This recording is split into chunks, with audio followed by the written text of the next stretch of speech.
नमस्कार, एव्ही story book चॅनलमध्ये आपणा सर्वांचं स्वागत आहे। आषाढी देवशयनी एकादशीच्या आपणा सर्वांना हार्दिक शुभेच्छा।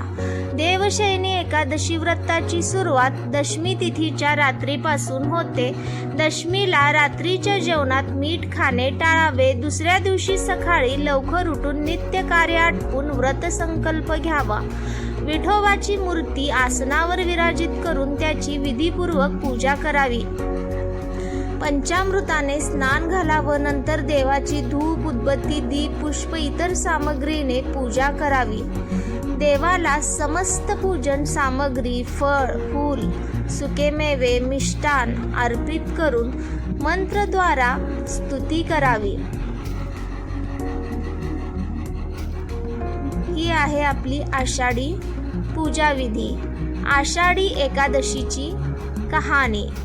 मृदुमान्य नावाच्या एका दैत्याने शंकराची आराधना करून त्याला प्रसन्न करून घेतले आणि त्याच्याकडून वर मिळविला की त्याला कोणत्याही प्राण्यांकडून मरण प्राप्त होणार नाही, फक्त एका स्त्रीच्या हातून तो मरेल। या मृदुमानाने या वराच्या जोरावर सर्व देवांना जिंकले आणि श्री विष्णूस जिंकण्यासाठी तो वैकुंठास गेला।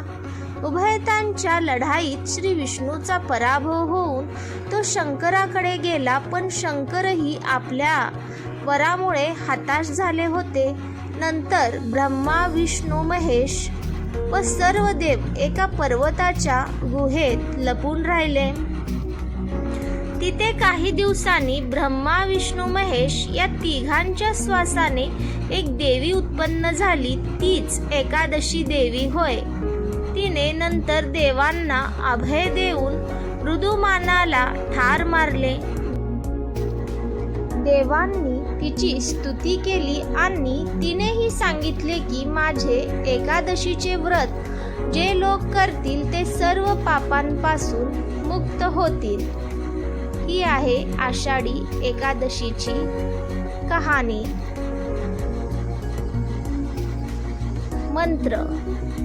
सुप्ते त्वयि जगन्नाथ जगत स्तुप्त भवे दिदम विबुद्धे त्वयि बुद्धम च जगत सर्व चराचरणम।